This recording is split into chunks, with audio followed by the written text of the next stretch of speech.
Esto es Sapere Aude, episodio 15. Lo que los divulgadores del misterio no te van a contar jamás.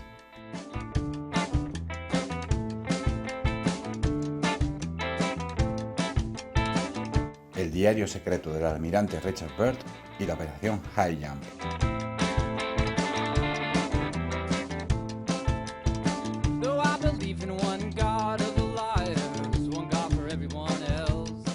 Según la fecha que aparece en el diario perdido y secreto del almirante Byrd, ese mismo día que penetraba dentro de la Tierra Hueca en el Polo Norte, estaba defendiéndose de los ovnis en la operación High Jump en el Polo Sur. Fin de la historia.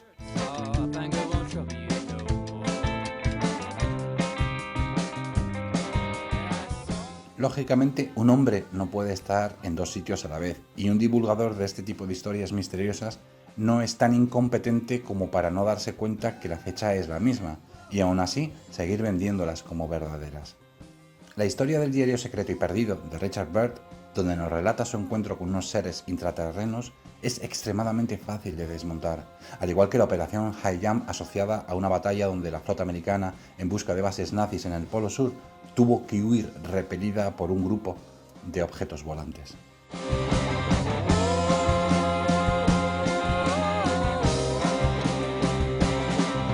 Así que con este reto por delante, intentando convertir esto en una pequeña aportación, por si acaso le sirviera a alguien en el futuro, quiero proponerme separar precisamente los hechos de la ficción. Pero para ello obviamente tengo que agradecer a todas las personas que me han ayudado con su esfuerzo, con sus evidencias, datos y obviamente registros históricos que ya lo habían hecho antes que yo, en especial a Gunner por su orientación y ayuda para encontrar muchísimas fuentes históricas, sobre todo navales, y a los componentes de la Dennis Crenshaw de Whole Earth Insider Research Forum por permitirme contrastar algunas notas que tenía dudas yo sobre el diario secreto de Richard Byrd y compararlas con su maravillosa biblioteca en las que tienen recopiladas versiones de todo tipo de índole fantasioso sobre este diario, ¿no? Entonces, da muchísimo orgullo pertenecer a un grupo escéptico, racionalista y humanista que utiliza el pensamiento crítico y que este grupo, los miembros de este grupo son tan solidarios y obviamente comparten la información y no te cobran una entrada a un congreso como hacen los charlatanes del misterio, ¿no? Así que en la búsqueda de fuentes e información para hacer este podcast confirman una vez más cómo se fabrican y evolucionan este tipo de historias psicotrónicas construidas siempre sobre un puñado de hechos históricos ciertos a los que añaden todo tipo de fantasías y mentiras.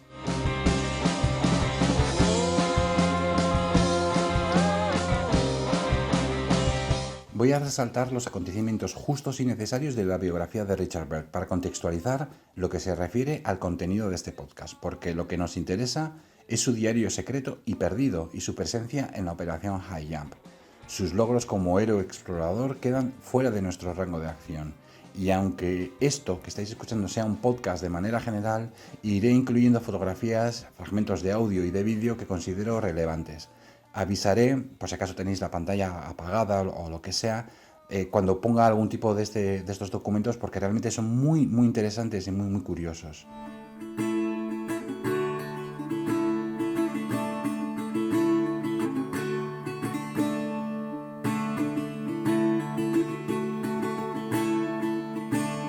Richard Evelyn Byrd nace en 1888, en Winchester, Virginia Occidental, en el seno de una familia poderosa, rica, famosa, acaudalada. Su padre Richard Evelyn Sr. fue político y llegó a ser senador demócrata por el distrito de Virginia Occidental. Y ahora es cuando nos vamos a meter en la parte de la rumorología porque no hay biografía escrita, documentos escritos sobre esto que voy a contar, pero estas informaciones nacen de los círculos más íntimos de Richard Byrd y hay que prestarle la atención, pues justa y necesaria. Y es que relata la personalidad del padre de Richard y como una persona alcohólica, pero que además de ser alcohólica pudo haber abusado de alguna manera de su hijo Richard, ya sea por abuso físico o por abuso sexual. Lo que sí es seguro es la severa educación a la que le sometió al ingresarle desde muy pequeñito en un internado militar. Años más tarde, en 1912, se gradúa en la Academia Militar Naval como el cadete más joven en conseguirlo. Y como estáis viendo en las fotografías de la época, en donde incluso podemos verlo en un partido de fútbol donde se lesionaría gravemente de un tobillo, Este ambiente asfixiante de disciplina forjó la personalidad de Richard Byrd. Desde muy temprano quiso escapar de su núcleo familiar, no quiso saber nada de ningún tipo de ayuda por parte de su familia, económica quiero decir, en exploraciones posteriores. Tuvo siempre esa inclinación por explorar, por ser el mejor en todo, por destacar y por ser reconocido públicamente. Quizá en esta admiración, en este cariño por parte del público, buscaba el cariño precisamente que le faltó, el cariño familiar que le faltó en su juventud. Así que sobre su vida como miembro de la Armada podemos resumirla en que se convirtió en un gran especialista en logística naval, dato fundamental en la vida de Richard Byrd y que tendrá tremenda importancia en años posteriores. Podemos dividir su periodo como marino en dos etapas, desde que se gradúa hasta sus primeras exploraciones al Polo Norte en el año 1925-1926 y una segunda etapa durante la Segunda Guerra Mundial donde organizaba convoyes de suministro desde la costa de Canadá. Recordemos que se convirtió en un especialista reconocido en cuanto a organización y logística naval y reconoció durante esta segunda etapa algunas islas del Pacífico para ubicar en ellas aeródromos.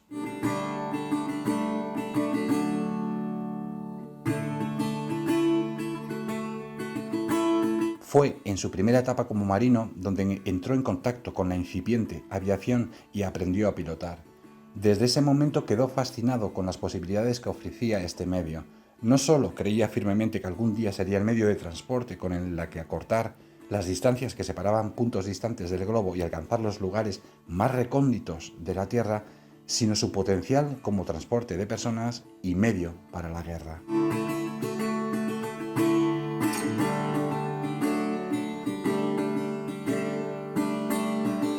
Así que tenemos a un joven aventurero Byrd con un juguete entre sus manos y la posibilidad de hacer historia llegando a donde nadie había llegado jamás por un medio de transporte nuevo, convertirse en la primera persona en sobrevolar en avión el Polo Norte.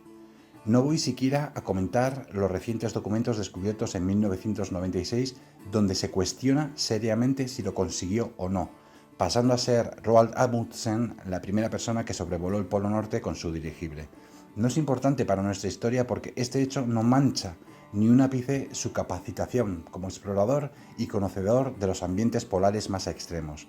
Lo que sí es cierto es que, debido a esta hazaña, fue galardonado con la Medalla de Honor del Congreso, convirtiéndose en un héroe nacional y pasar a ser conocido a lo largo y ancho de los Estados Unidos.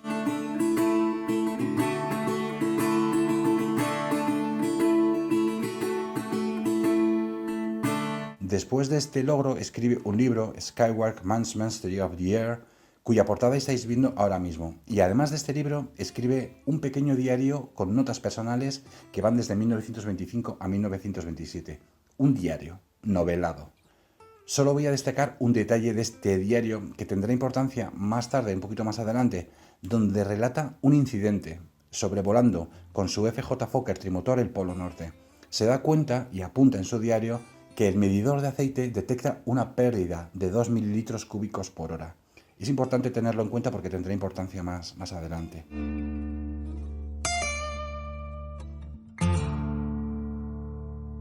Así que siguiendo con su meteórica carrera de exploración, 3 años más tarde consigue ser la primera persona en sobrevolar esta vez el Polo Sur el Día de Acción de Gracias de 1929. Con esta hazaña heroica, Byrd sería ascendido a contraalmirante de la Armada, y si antes era famoso, ahora no os podéis ni imaginar. Pasando por el polo sur geográfico, ata una piedra junto a una bandera americana y a otra masona y la deja caer. Y mientras os dejo unas fotografías de la expedición en el polo sur, os pregunto, ¿qué es esta piedra y por qué aparecen los masones aquí?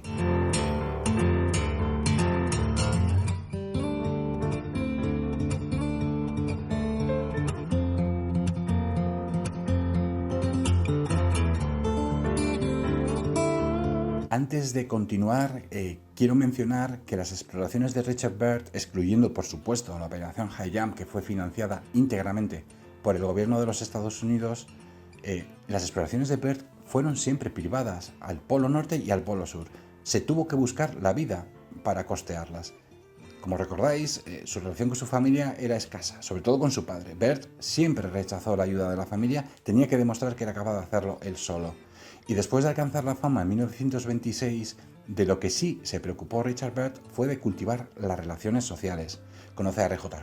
Rockefeller, a Henry Ford Jr., a Avery Opener. Al primero obviamente no tengo por qué explicaros quién es porque lo sabéis mejor que yo. Henry Ford Jr. obviamente es el hijo del constructor de automóviles Henry Ford, y Avery Opener era un magnate del acero de la costa este de los Estados Unidos. A todos ellos se acercó Bert, como contaré un poco más adelante. Pero antes de nada, ¿qué era esa piedra que lanzó Richard Bert sobre el polo sur enrollado en una bandera? Bueno, entre 1926 y 1929, Bert participa en una especie de carrera organizada por la prensa con el objetivo de ser la primera persona en cruzar el Atlántico en un avión.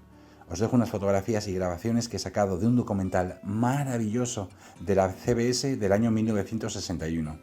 Probando el avión América, como estáis viendo, Bert sufre un accidente en el aterrizaje y su compañero Floyd Bennett resulta gravemente herido, muriendo poco tiempo después.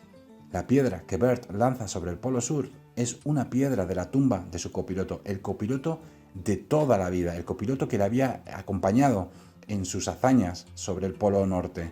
Y en señal de respeto cogió una piedra precisamente de su tumba y la lanzó sobre el Polo Sur. No he encontrado ningún tipo de fuente fiable en la que diga que Richard Bert fue masón o que atara una bandera masona a esta piedra. Pero lo he querido comentar porque esa información, pues aparece por internet, asegurando su filiación a algún tipo de logia y que por eso tenía contacto con los dueños del mundo y los agentes del mal, como Rockefeller.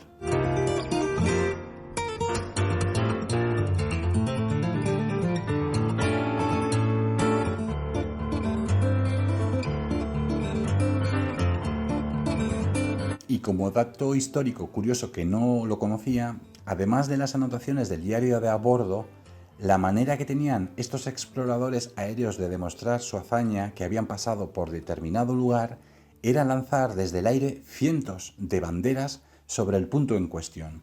Junto a estas banderas, precisamente, Bert lanzó la piedra de su copiloto, de su compañero y de su amigo. Así que, solucionado el tema de la piedra, hablemos del contexto histórico de la segunda expedición de 1929. Solamente decir 1929 ya te vienen varios datos históricos a la mente, entre ellos, por supuesto, la Gran Depresión y el crack de las bolsas en los Estados Unidos. Organizar y financiar esta expedición fue una auténtica pesadilla para Bert. La economía era un desastre. Grandes medios de comunicación como la CBS y el New York Times dejaron de patrocinarle por las estrecheces económicas. Pequeñas empresas que antes eran socias de Bert se hundieron como muchas otras. Su única oportunidad era recurrir precisamente a estos grandes magnates como los mencionados anteriormente y que él se había preocupado precisamente de mantener el contacto con ellos para este tipo de emergencias. Obviamente pedir dinero siempre. Y a pesar de la increíble fortuna de estos personajes, entre todos ellos aportaron una parte pequeña del coste total de la expedición, teniendo Bert que recurrir a pequeños donativos de particulares que además contribuyeron con combustible, con ropa de abrigo y con comida. Este es el nexo entre unos magnates tacaños que dominan el mundo y Richard Bert. Bueno, de todas formas, Richard Bert fue agradecido. Y como estáis viendo en la fotografía, el Fokker con el que sobrevolaría el Polo Sur se llamaría Josephine Ford, como una de las hijas de Henry Ford, en agradecimiento. Y unas montañas en la península antártica del príncipe Eduardo VII serían bautizadas como Rockefeller Mountains. Además, a Rockefeller le regaló un peluche con forma de pingüino, así que, tanto das, tanto recibes.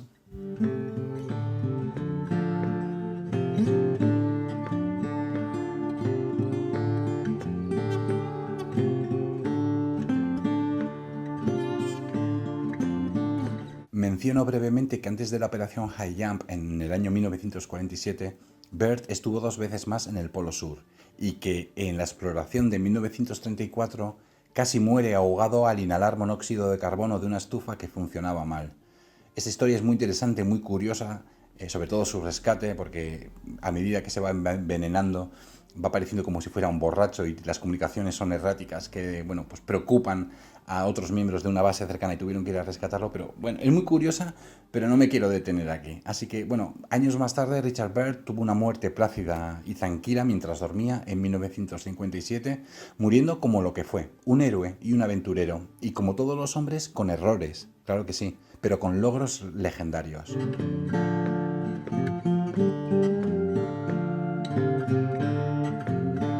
A un hombre de tanta altura como Richard Byrd le perdonaremos siempre que dijera que la Antártida era el lugar más pacífico del mundo, porque aún no lo había pisado ninguna mujer.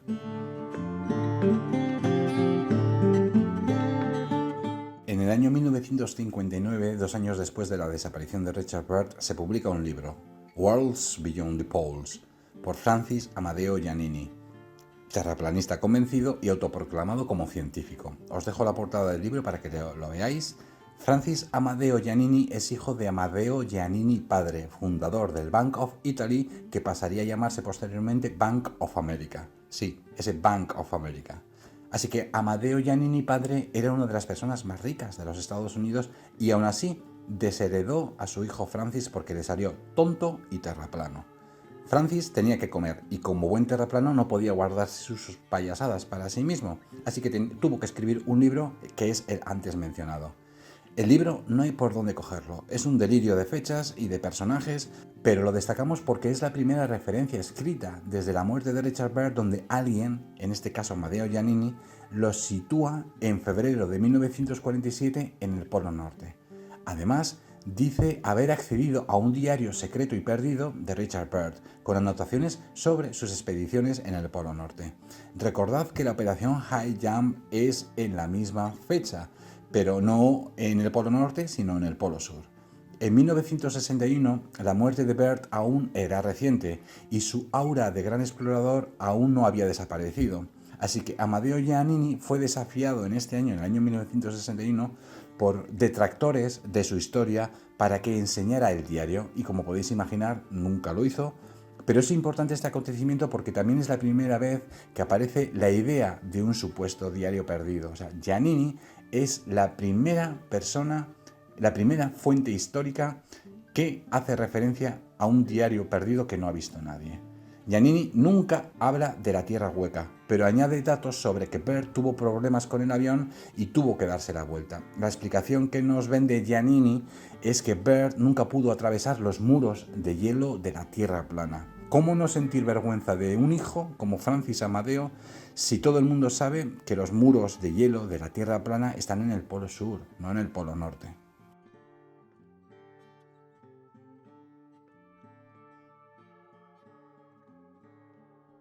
Damos un salto hasta el año 1970, donde nos encontramos a la Sociedad para una Tierra Completa, que traducido quiere decir Sociedad para una Tierra Completa en la que debemos incluir la Tierra Hueca.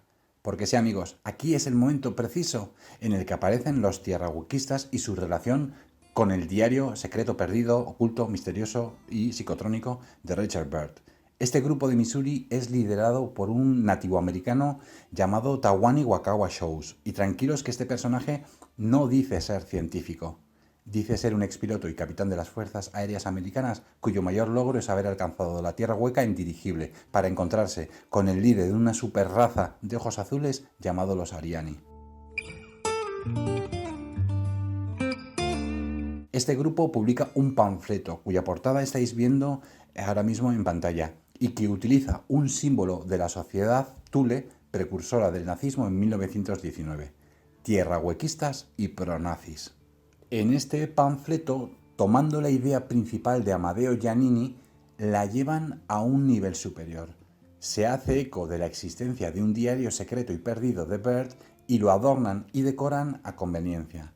No he podido acceder a una copia de este panfleto, solo he podido encontrar la portada del mismo, pero no importa, porque Dennis Crenshaw sí ha podido hacerlo.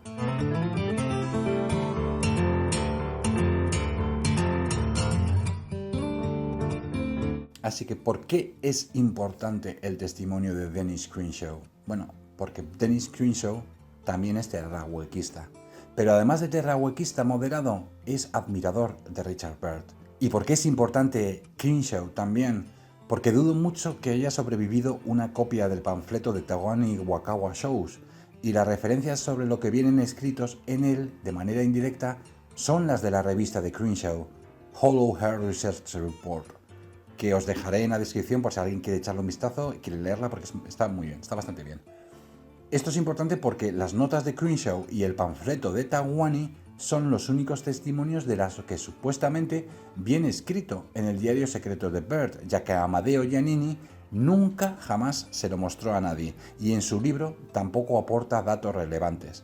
Así que podemos deducir, entonces, que cualquier payasada que nos encontremos en internet que sea ligeramente diferente a lo escrito en estos dos textos es falso.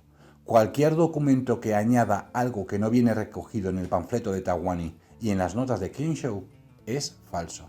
Y hago esta advertencia porque me he encontrado auténticas novelas de ciencia ficción que dicen ser supuestos diarios perdidos de Bert, en los que te cuentan unas películas de vaqueros que te mueres de la risa. Así que antes de meternos en qué pone en el diario secreto y perdido de Richard Bert, debo aclarar un concepto.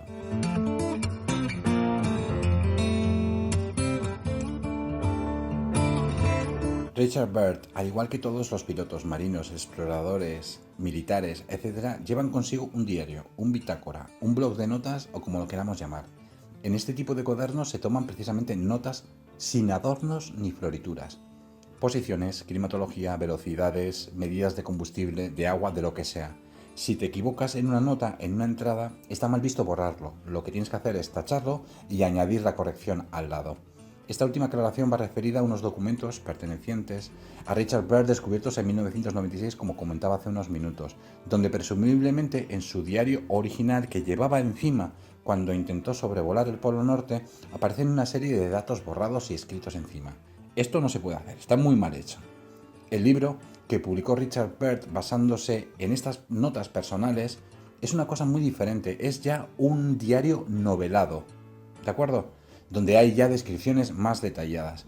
En este libro al que me estoy refiriendo de 1926, Bert imprime un estilo muy peculiar y reconocible.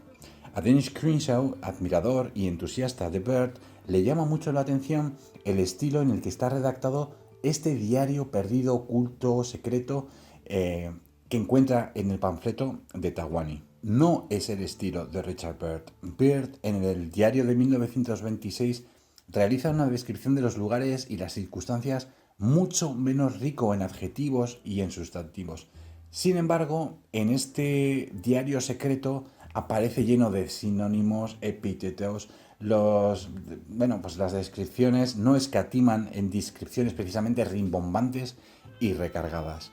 El diario de 1926 lleva un orden cronológico bien estructurado en cuanto a fechas, horas y minutos. Sin embargo, este diario perdido, secreto, oculto, misterioso, de Tawani, mantiene parcialmente esa estructura, pero se deja llevar más por la novela.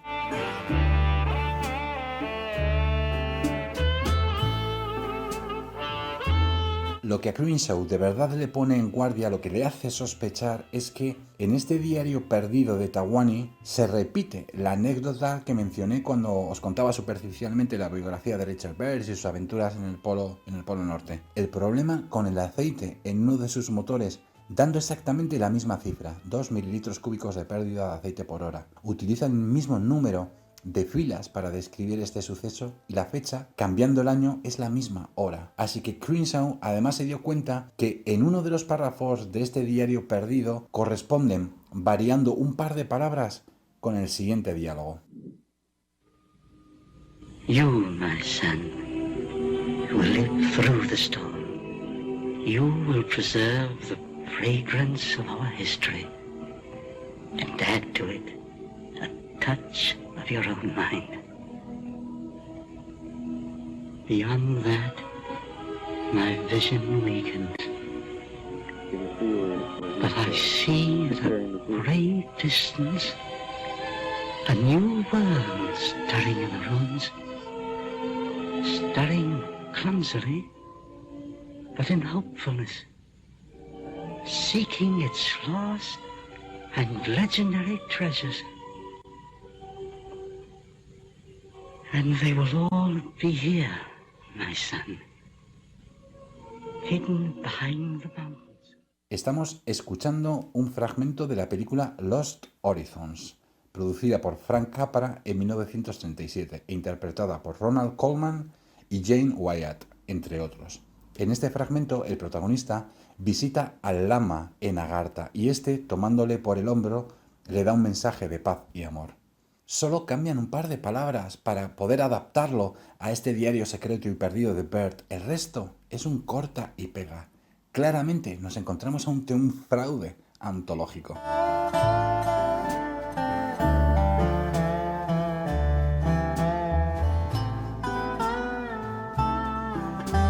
grandes rasgos, la historia que podemos encontrar en el panfleto neonazi de Tahwani es algo así. Bert, en febrero del 46, se encuentra sobrevolando el Polo Norte, en condiciones meteorológicas adversas en cuanto a visibilidad y con el viento en contra. Se percata que la brújula empieza a oscilar y las lecturas del altímetro son incorrectas, a tal punto que el horizonte está invertido. Él, físicamente, no nota nada especial, pero el instrumental de su avión se vuelve loco. A todo esto cabe mencionar que no iba solo en el avión, pero no queda de todo claro quién es su acompañante ni por qué ningún divulgador de conspiraciones ha movido jamás un músculo para buscarlo y corroborar o desmentir, según su testimonio, si este diario es real o no. En un momento dado, el cielo se despeja y ante ellos aparece un lugar lleno de vegetación donde desde la altura puede distinguir ríos y lagos. Descienden hasta poder distinguir lo que parece un mamut en las inmediaciones de un riachuelo. En otro instante, un objeto desconocido se acerca a uno de los costados. Distinguen una inscripción en su fuselaje. Es una esvástica o algo que se le parece mucho a una esvástica. Bert recibe un mensaje telepático en el que los tripulantes de este objeto volante le conminan a tranquilizarse y dejarse llevar, que ellos van a tomar los mandos de su avión y aterrizarán el avión de manera segura. Una vez en el suelo, son recibidos por un grupo de personas con aspecto nórdico, blancos, rubios, con grandes ojos azules. Uno de ellos se adelanta y se dirige a Bert tomándole por el hombro para decirle el diálogo que hemos escuchado en la película Lost Horizons, además de que no olvide de tomar 5 frutas de pieza al día. Estos seres nórdicos se hacen llamar los Ariani y utilizan alguna que otra palabra en alemán. En algunas páginas especializadas en la Tierra Hueca incluso mencionan que este superhombre de ojos azules se despide con la palabra Auf Wiedersehen. Pero por lo menos en el panfleto de Tahwani no es así. Sí que menciona que utilizan ciertas palabras alemanas, pero vamos, que no se despiden de esta manera. Este diario de Tahwani, perdido, secreto, misterioso, oculto, acaba con una serie de reflexiones de Richard Bert, hablando sobre su frustración, ya que esta información sobre la Tierra Hueca se lo ha comentado a altos mandos del gobierno e incluso al presidente Harry Truman, y le han prohibido hablar sobre el tema bajo ninguna circunstancia. Seguramente incluso hayáis escuchado que Richard Bert declaró ante los senadores y contó esta historia. Bueno, esta última información sobre sus declaraciones en el Senado es un añadido de la historia muy reciente por parte de algún charlatán con mucha imaginación.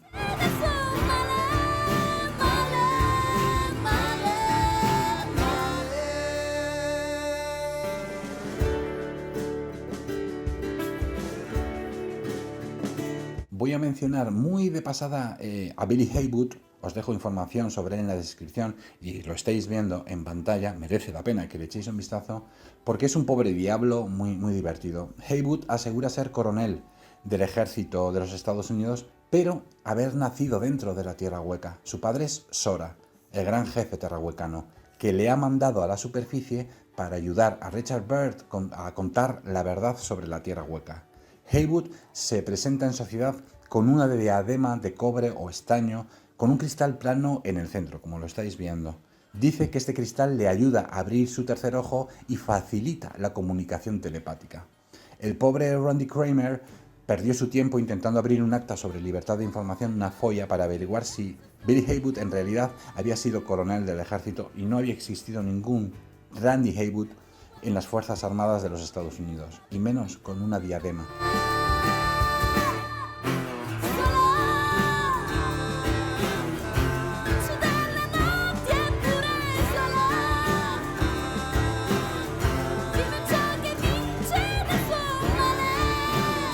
Y hasta aquí podríamos concluir todo lo referido al bloque sobre el diario perdido, oculto, misterioso, secreto, psicotrónico de Richard Byrd. La primera referencia que tenemos sobre este diario, supuesto diario, es de Matteo Giannini en el año 59. No se lo he enseñado a nadie, no nos dice lo que viene escrito en él.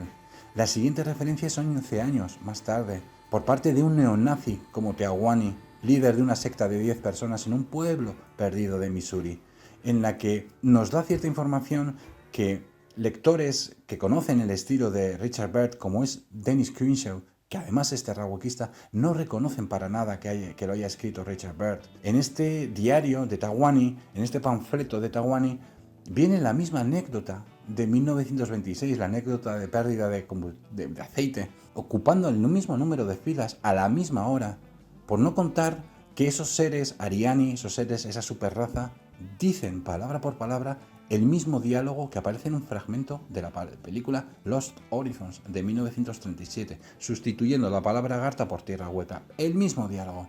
Es un fraude, como una catedral de grande, por no mencionar que la tierra hueca no existe. Estamos tontos, y menos personas viviendo dentro de ella.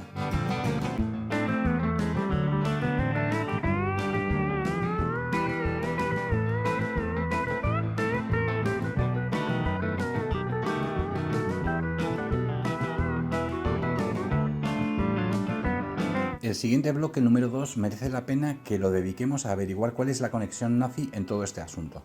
Obviamente juega un papel importante que nutre la narrativa de cualquier ficción inventada por conspiracionistas y magufos de toda índole, como ha ocurrido con el diario perdido de Byrd y a continuación ocurrirá con la operación Hayam, como ha ocurrido siempre con muchas historias de nazis y como ocurre ante cualquier locura de la conspiración. Se necesita un puñado de hechos históricos parcialmente ciertos que den credibilidad a la historia que te vas a inventar y a la que vas a añadir a continuación todo tipo de fantasías y mentiras. Así que el elemento que sirve de ligazón entre el diario de Byrd y la Tierra Hueca y la operación Hayam son los nazis. Dediquémosle pues el tiempo que se merecen para explicar su importancia en este podcast.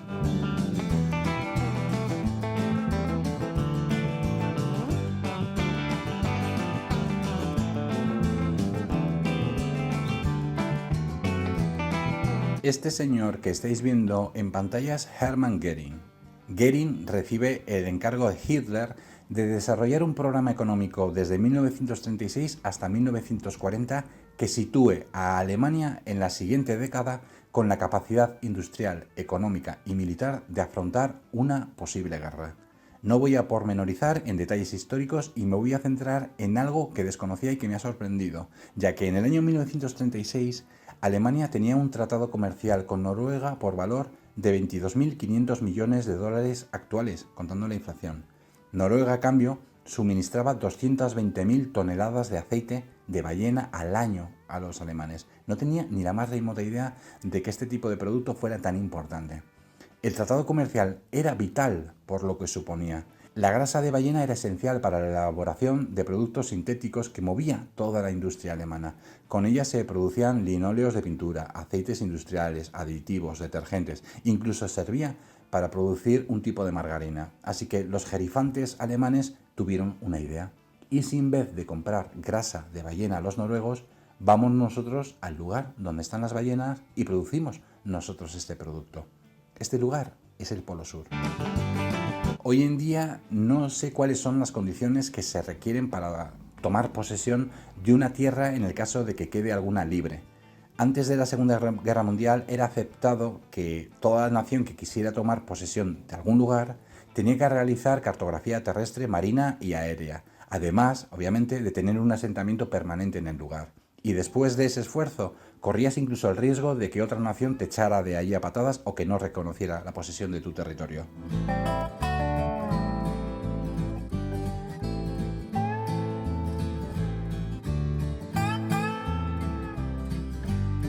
Así que Alemania tiene un plan en la cabeza. Esa es la parte fácil. Lo difícil es llevarlo a cabo. La idea general de las personas es considerar a los nazis una especie de superhombres superorganizados que todo lo que se proponen lo llevan a supercabo. Pero se van a llevar una sorpresa con esto. Así que Alemania ya tiene construidos 50 barcos balleneros y 7 buques factorías para el año 1937. Solo les falta un detalle, una base terrestre y permanente en la Antártida. Fueron 2 las incursiones en la exploración de la Antártida que se habían llevado a cabo por los alemanes en los años 30, pero ninguna de importancia hasta esta tercera. Para ello, se reacondiciona durante un año un viejo carguero haciéndolo apto para las aguas del sur e intentando reconvertirlo en una especie de rompehielos, el MS Schwaben, el MS Suabia. Al mando, el capitán Alfred Ritzer. Sabemos con total seguridad, como me extenderé más adelante, que entre el material a bordo no se encuentran trineos, ni perros, ni vehículos oruga, ni bulldozers, ni ningún tipo de elemento que nos haga pensar que esta expedición tenía como objetivo algún tipo de desembarco en la costa, y mucho menos la construcción de alguna base y mucho menos permanente. Lo que sí contaba el MS Schwaben era con una lanzadera de hidroavión, con la que sí tenemos registros históricos que se levantaría cartografía aérea en la tierra de la reina Maud en Antártida. Incluso tenemos el logotipo de la exploración nazi que estáis viendo ahora junto a los mapas realizados. Así que podemos considerar que esta fue la misión de exploración más importante en Antártida por parte de los nazis y que fue interrumpida por el comienzo de la Guerra Mundial y que ningún alemán jamás volvería a intentar algo así o intentar construir una base permanente en Antártida hasta los años 80. No existe ni una sola fuente histórica seria y contrastada que demuestre que los alemanes pusieran un pie en el Polo Sur jamás hasta los años 80. Menos construir una base y mucho menos mantenerla operativa. Todas las historias fantasiosas sobre este asunto están fundamentadas sobre la nada. Quizá el acontecimiento que alimenta la ficción de los nazis en el Polo Sur fue la rendición del U-530 el 10 de julio de 1945 y la rendición también del U-977, esta vez el 17 de agosto del mismo año. Ahora profundizaré sobre las teorías que acompañan a estos dos submarinos, pero antes un par de datos técnicos sobre estas naves.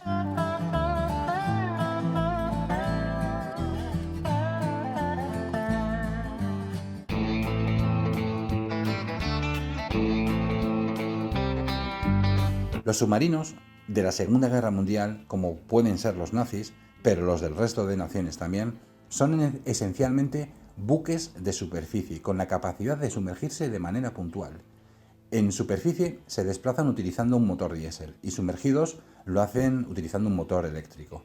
El tiempo de inmersión depende del consumo de oxígeno de la tripulación, que oscila hasta los 2 días, momento en el que deben de salir a superficie o mantenerse a profundidad de snorkel, de admisión del aire. El segundo factor es la recarga de estas baterías que utilizan en inmersión, que se realiza utilizando el motor diésel, que a su vez necesita oxígeno para la combustión. No siempre es viable utilizar el snorkel, así que, como entenderéis, estamos hablando de barcos que puntualmente pueden sumergirse. Estos dos submarinos se rinden en julio y agosto del 45, pleno invierno austral. En invierno, la banquisa de hielo que rodea la Antártida oscila entre los 800 kilómetros y los 1500 kilómetros, con espesores medios de 2 metros. Ningún submarino de los años 40 era capaz de romper este espesor de hielo y mucho menos permanecer semanas bajo el agua, como he explicado hace unos segundos. La idea que esos submarinos venían o iban a la Antártida es completamente ridícula y refleja pues una ignorancia apoteósica. Se ha extendido la idea que nadie sabe qué hacían en la costa argentina. No lo sabe nadie, excepto toda la flota británica del sur del Atlántico, apoyados por buques de guerra brasileños que tenían aviso de la presencia de estos dos lobos de mar desde las estaciones de radio de Asunción y de Santa Elena. Así que el U-530 y el U-977 se rindieron en el mejor país en el que podían hacerlo, teniendo en los talones a toda una flota con ganas de mandarlos al fondo del mar. Estos dos submarinos fueron trasladados a los Estados Unidos, donde tiempo después se utilizarían como diana en ejercicios de tiro de la Marina estadounidense.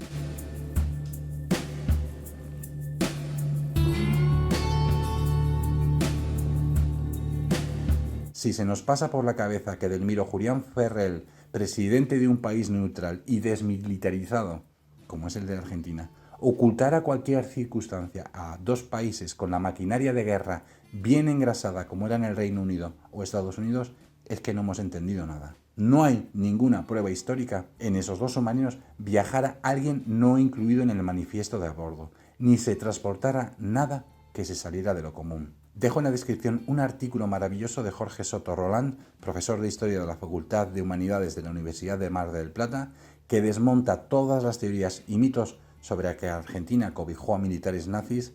Bueno, es una auténtica maravilla de artículo.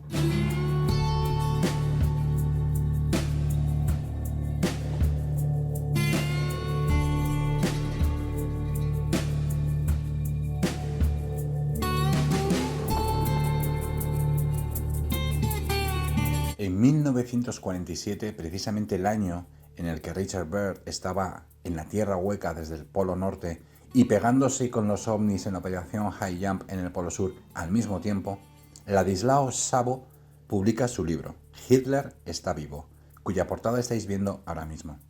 Estáis escuchando de fondo a Mike Fenton, historiador militar estadounidense de gran prestigio, destrozando las payasadas de Sabo y la conexión nazi con el Polo Sur. In an attempt to sink Allied whalers, she seized over 20,000 tons of precious whale oil from 3 Norwegian vessels.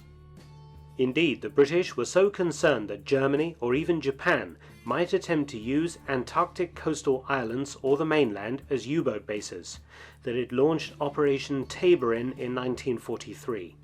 A side objective... Ladislao Sabo es un exiliado húngaro emigrado a Argentina y pro-nazi. En Argentina encuentra el lugar adecuado para propagar su basura, amparado por un gobierno filofascista como lo era el de Juan Domingo Perón. Aquí nace precisamente la conexión entre los submarinos rendidos en el año 45 en las costas argentinas y la idea que se dirigían a una base en el Polo Sur.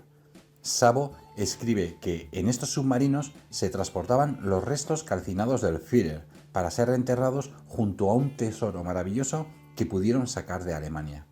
Además, esa base era refugio de toda la tecnología que empezaba a conocerse que desarrollaron los científicos nazis y que además algunos de ellos habían conseguido huir hasta esta base en Antártida.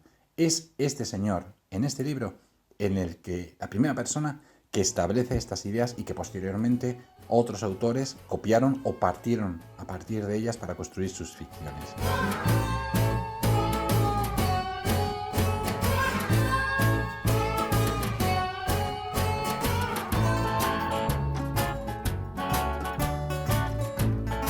Pero como el magufo no se cansa, a principios de 1970 conocemos a Ernst Zundel, y seguro que no nos defrauda, ya que Zundel recurre al incidente de Roswell, también ocurrido en 1947, y a rumores que ya circulaban en los años 50 por parte de nacionalistas alemanes que añoraban la etapa nazi.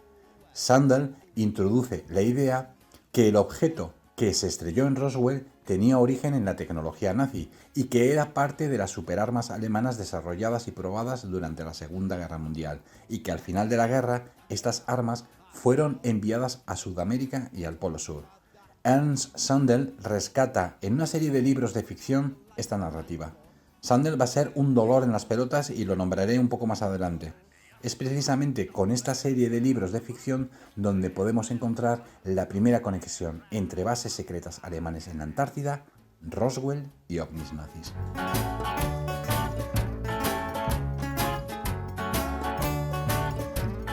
Llegados a este punto, y para que no quede lugar a duda, quiero mencionar el increíble trabajo realizado tanto por Colin Summerhayes de la Fundación Scott Poller Research Institute, perteneciente a la Universidad de Cambridge, y al historiador Peter Beeching, que en 2006 presentaron el resultado de una investigación por pares, histórica, independiente una de la otra, impecable, incuestionable, buceando en la colosal montaña de documentación que se recuperó cuando colapsó la Alemania nazi y la documentación extraída después de los juicios de Nuremberg, cuyas conclusiones, entre otras muchas de gran valor histórico, es que no existe, como mencionaba hace unos minutos, la más mínima evidencia que los nazis construyeran ninguna base en la tierra de la reina Maud. Van más allá y aseguran que ni siquiera se les pasó por la cabeza a los nazis principalmente porque esta empresa quedaba fuera del arco operativo de la Alemania de los años 30. Hablando de los juicios de Nuremberg, Ernst Sandel manipuló una declaración del almirante alemán muy famoso Karl Dönitz. La cita manipulada habla que Dönitz, cito literalmente, se jactaba ante los aliados en los juicios de Nuremberg que los nazis disponían de una fuerza invisible en referencia a los ovnis nazis en un oasis paradisíaco de Schirmacher, en Nueva Suabia. Esta declaración de Karl Dönitz no existe, es falsa. Sandel utiliza Nueva Suabia como el presunto territorio que los alemanes tenían en el Polo Sur, tomando, como no puede ser de otra manera, el nombre del barco que realizó la expedición de 1938, el MS Schwaben.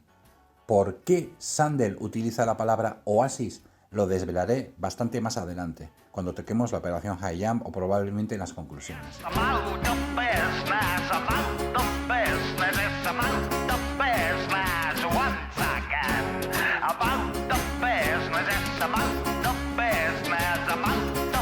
No quiero cerrar este bloque número 2, en el que con tanto cariño y amor he tratado de contextualizar el uso de una figura tan recurrente como lo son los nazis en el podcast que nos ocupa, sin mencionar al bueno de Stephen Quayle. Stephen Quayle escribe en el año 2015 el libro que estáis viendo en pantalla, Empire Beneath the Ice, How Nazis Won World War II. El título creo que describe perfectamente el flipado que tenemos delante y cómo sería imperdonable por mi parte no nombrarlo.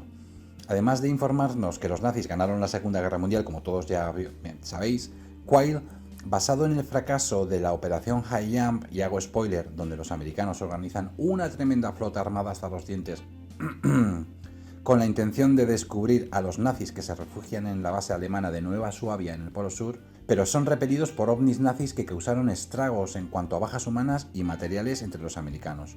Quayle, no contento con esta idea y queriendo pasar a la posteridad en esa competición tan divertida que tienen los magufos de a ver quién dice la gilipollez más grande, cuenta en su libro Empire Beneath the Ice que en 1958 los yanquis, muy escocidos ellos y rencorosos, organizan una nueva operación para destruir, esta vez sí, la base nazi en la Antártida. Esta vez dejando caer 3 bombas nucleares. Antes de escuchar también otra vez al gran Mike Fenton de fondo, descojonándose de Stephen Quayle, neutralize it around Christmas 1945, which failed. The German base was finally destroyed by exploding 3 atomic bombs above it in 1958. Aside from the dubious source material, the reality of an SAS raid in Christmas 1945 was impossible, as the regiment had been disbanded in October 1945 and was not reformed. Quiero destacar que Quayle se refiere a bombas nucleares, no atómicas. Sí, bombas nucleares, de esas que impiden y contaminan toda vida existente durante milenios. Quería deslizar suavemente que en la ubicación demarcada como Nueva Suabia, en la tierra de la reina Maud, en la Antártida, donde supuestamente estaba esta base nazi, hoy se emplaza allí una de las bases más importantes, llamada la estación, y esto me va a costar, Novoladazhskaya, fruto de la cooperación de 11 países, y que justo en esa zona se encuentra el aeropuerto de Troll, perteneciente a Noruega, y que sirve de hub principal en las conexiones aéreas hacia Ciudad del Cabo. Hasta donde sé, hoy no se ha reportado que ningún científico brille en la oscuridad ni personal científico al que le haya salido un tercer brazo.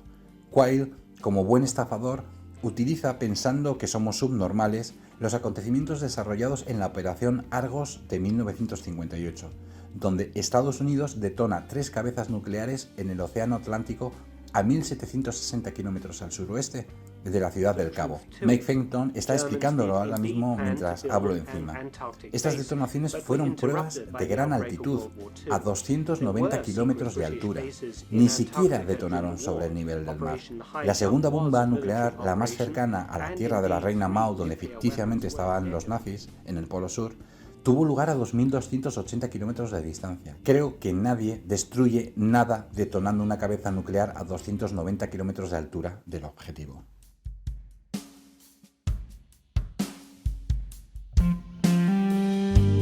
Además, Quayle, al que se le quedaba corto el tema de las bombas nucleares, añade una teoría de cosecha propia. asegura que los submarinos nazis de la clase 21, construidos al final de la guerra entre los años 43 y 45, se diseñaron y utilizaron como submarinos de transporte hacia el Polo Sur. Los U-Boat de las series anteriores tenían una eslora media de hasta 140 pies, 30 y pocos metros de largo y una manga de 13 pies, una anchura de hasta 5 metros. Los submarinos, sin embargo, de la clase 21 eran prácticamente el doble de grandes, llegando a tener esloras de hasta 250 pies y mangas de 20 pies. Según la documentación rescatada después de la Segunda Guerra Mundial, se proyectaron 118 submarinos de este tipo, y al finalizar la guerra, solo 2 de estos entraron en servicio como patrullas de vigilancia costera, el U-511 y el U-3008. El resto se encontraba en diferentes estados de construcción en dársenas, jamás entraron en combate y ningún buque o avión de reconocimiento aliado vio alguno de estos submarinos de operaciones nazis que tuviera algún tipo de percance. Estoy seguro que a los historiadores e investigadores de todo el planeta les falta información sobre muchísimos aspectos de las operaciones de los nazis en la Segunda Guerra Mundial, incluso desde antes. Es muy probable que jamás se conozcan ciertos detalles, pero para realizar ciertas aseveraciones como las de Quayle te tienes que basar en algo más que ver unos submarinos más grandes de lo normal y de repente asociarlos a que son buques de transporte que precisamente, casualidad, se dirigen al Polo Sur. Y ahora me dirijo a Quayle, por si acaso, que sé que me está escuchando. Entiendo perfectamente que esta teoría del submarino encaje maravillosamente en tu fantasía. Pero, hombre, algún dato histórico pues también nos vendría genial. Algún diario de a bordo, manifiesto de tripulantes, testimonio de algún ingeniero, marino o mando después de los juicios de Nuremberg. Chico, algo. Además de tener que confiar en tu sentido de la observación, ya que ya la cagaste con las bombas nucleares y sospechamos que también lo estás haciendo con estos submarinos.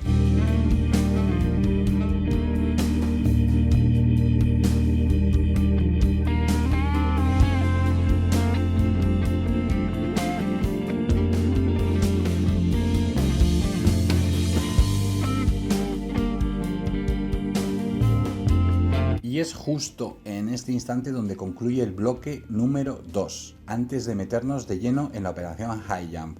Pero antes, hombre, siempre apetece recordar, siempre es un buen momento para recordar que el día reflejado en el diario secreto y perdido, oculto, misterioso, psicotrónico de Richard Byrd, el día 26 de febrero, cuando estaba penetrando dentro de la Tierra Hueca, ese mismo día también estaba a bordo de uno de los buques de la flota perteneciente a la operación High Jump y en ese mismo instante estaba siendo atacado por ovnis nazis / intraterrenos / extraterrestres en el Polo Sur.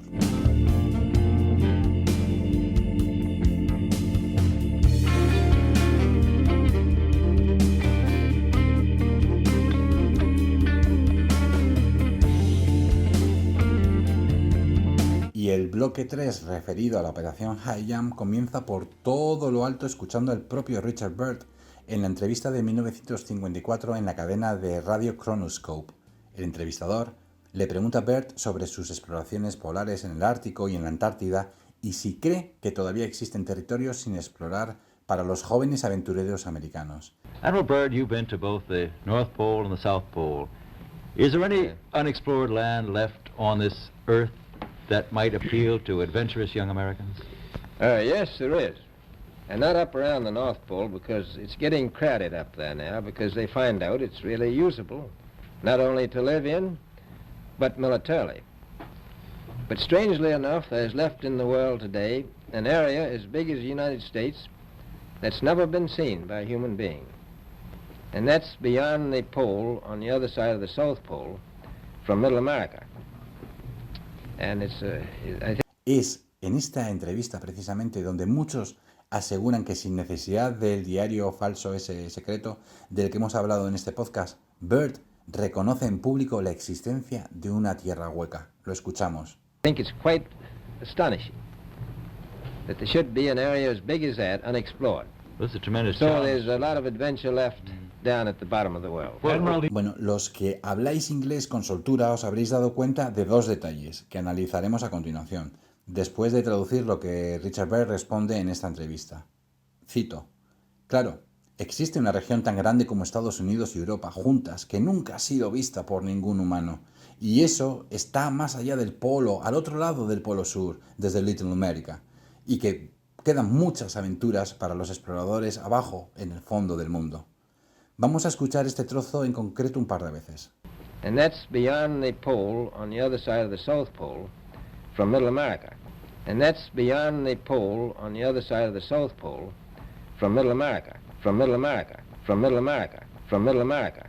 El instante preciso en el que Bert dice Little America se escucha mal y muchas personas en vez de Little escucharon Middle America. Además, bottom of the world, además de abajo, se puede traducir como en lo profundo del mundo. Así que interpretaron que desde Centroamérica hacia las profundidades de la Tierra existe un territorio sin explorar para los jóvenes americanos, la Tierra hueca. Little America era la denominación utilizada por Estados Unidos para toda aquella base transitoria en la Antártida. En el caso de la Operación HIJAM, como explicaré enseguida, construir la base Little America Fort.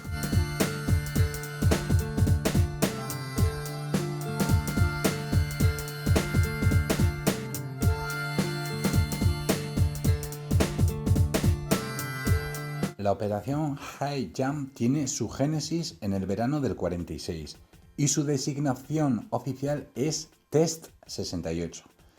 En un principio sería el almirante Richard H. Cruiser, que estáis viendo en pantalla, quien sería el comandante de la operación.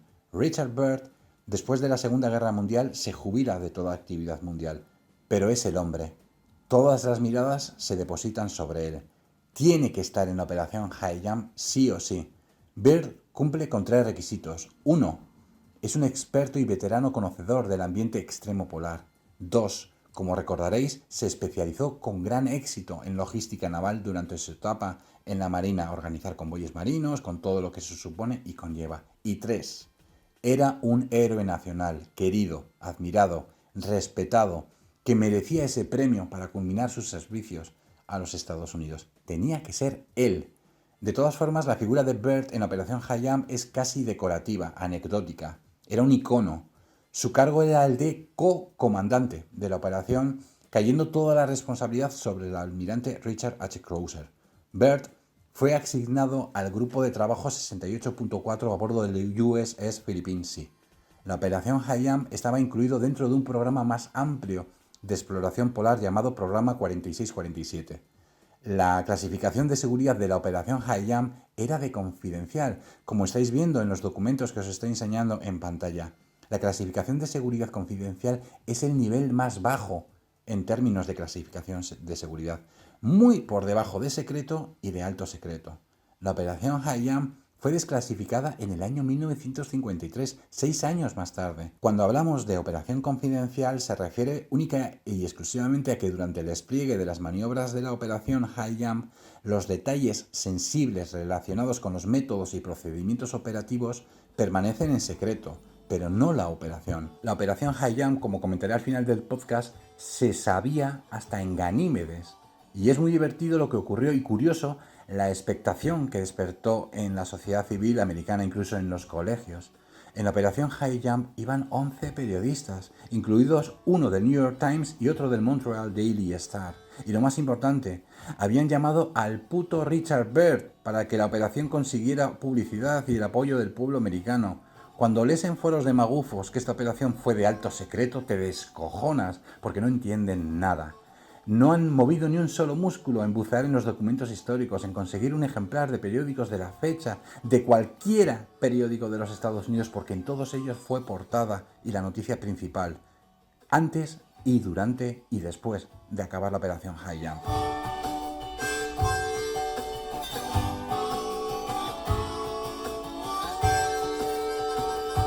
El Test 68, conocido como Operación HIJAM, encuadrada dentro del programa de exploraciones polares 4647, como mencionaba recientemente, fue aprobado por el jefe de operaciones navales Chester Nimitz y tuvo un coste aproximado de $350.000 del año 46. Este dato no tiene confirmación oficial, amparado en un documento histórico, pero expertos amateur de foros militares que he consultado han hecho más o menos los cálculos y debe de rondar esa cifra, un 0 arriba, un 0 abajo. El costo fue ínfimo y tiene su explicación, como entenderéis un poco más adelante. Lo que refleja este costo tan ridículo de $350.000 es precisamente algo que demostraremos más adelante, y es que se trata única y exclusivamente de una operación científica. En cuanto tú metas armamento, bombas, personal, la cifra se va a disparar por 10, por 20, 40, por 50. Entonces, el costo tan pequeño de esta operación, cálculos estimados por expertos, indica, repito, como demostraremos después, que solamente se trata de una operación científica y que no había aviones de combate, ni siquiera armas. No encontraréis ninguna fotografía durante la operación Hayam en donde un solo soldado sostenga un rifle, ni encontraréis a ninguna persona con una pistola en su cinturón.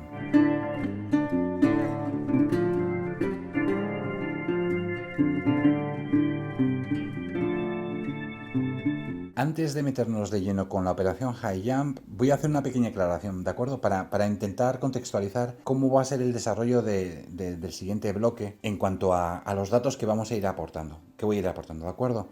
En el primer bloque, cuando tocábamos el diario falso y perdido de Byrd, bueno, pues teníamos un panfleto cutre donde por lo menos podíamos leer la experiencia fantasiosa de Byrd dentro de la Tierra Hueca. Teníamos cierta información.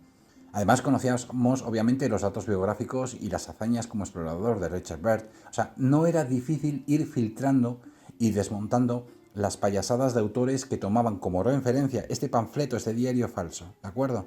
En la operación High Jump no tenemos un libro en el que se cuente cómo la flota americana se enfrentó a los ovnis, ni cuántos barcos componían la operación, ni el personal militar, ni el material de guerra aéreo transportado, ubicaciones, pérdidas militares o humanas. No tenemos nada de eso. Vamos a tener autores que se contradicen unos con otros para hablar del mismo tema a la hora de dar información sobre buques desplegados y acontecimientos ocurridos en general. Así que es imposible abordar tal empresa. Es como cuando quieres discutir con alguien que cree en los chemtrails. Unos creen que te quieren envenenar, otros que te quieren controlar la mente y otros que están haciendo ingeniería para protegernos. Hablan de lo mismo, pero desde diferente perspectiva. En la operación High Jump pasa lo mismo. Así que creo que lo mejor es comparar lo que sí sabemos del despliegue de la flota americana apoyada en documentación oficial, histórica y civil, con las ideas que nos vayamos encontrando en diferentes libros de conspiraciones y misterio.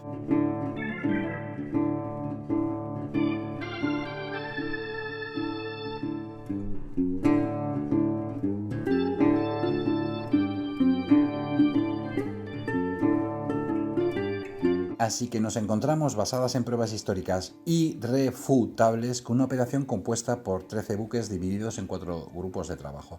Digo pruebas irrefutables porque vais a ver cuando nace la idea de que eran 40 buques y todas estas gilipolleces de los magufos, que no aportan, obviamente, ninguna prueba de ello, ¿no? Pero tenemos 13 buques divididos en 4 grupos de trabajo. En el grupo central, el grupo que se encargaría de construir la pista de aterrizaje de hielo en la base Little America 4, tenemos el buque nodriza, el buque de comando donde iría el almirante Richard H. Cruiser. Se trata de un buque de comunicaciones, es el USS Mount Olympus. Tenemos 2 buques rompehielos, el USS Barton y el USS Northwind, y tenemos 2 buques de suministro, el USS Janssen y el USS Merrick. Además, perteneciente también a este grupo central, tenemos el submarino USS Sinead. En el grupo occidental tenemos un portahidroaviones, el USS Currituck, un petrolero, el USS Cacapon, y un destructor, el USS Henderson. Y en el grupo oriental tenemos al portahidroaviones USS Pine Island, el petrolero USS Canisteo y el destructor USS Brownson. En total, 13 buques, al que se le sumaría el portaaviones USS Philippine Sea, en el cual a bordo estaría Richard Byrd y en el cual a bordo irían 6 aviones de los que voy a hablar inmediatamente, pero en el que no vais a encontrar ni un solo avión de combate. Ya hago el spoiler.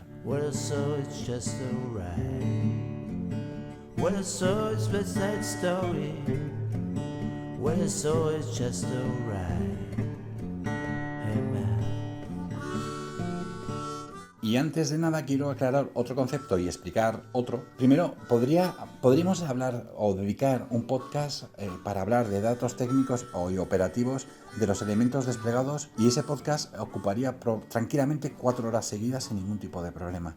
Disponemos de datos para aburrir, desde los más minuciosos hasta los más divertidos, como las anécdotas que contaré al final del podcast. Pero la información magufa no solo es falsa, sino que en un cuarto de hora podemos refutar todas sus payasadas y todas sus teorías al respecto. Esa es la posición de superioridad intelectual en la que nos situamos gracias a la montaña de evidencias que disponemos para combatir las gilipolleces de los conspiranoicos. El concepto que necesito aclarar para entender bien esta operación es que es diferente a lo que nos podríamos imaginar. Todos, incluidos yo, tenemos en la cabeza que en esta operación los 13 barcos van juntos, como si fuera un grupo unitario, ¿de acuerdo? Es un error. La operación Hayam estaba compuesta, como mencionaba hace unos minutos, por 4 grupos de trabajo, uno al este, otro al oeste, un grupo central que se encargaría de construir la pista de aterrizaje, como os comentaba, y el grupo del portaaviones USS Philippine, donde estaba Richard Byrd. Los grupos de trabajo partieron de puertos diferentes, en fechas diferentes, y tenían como destino un punto en común.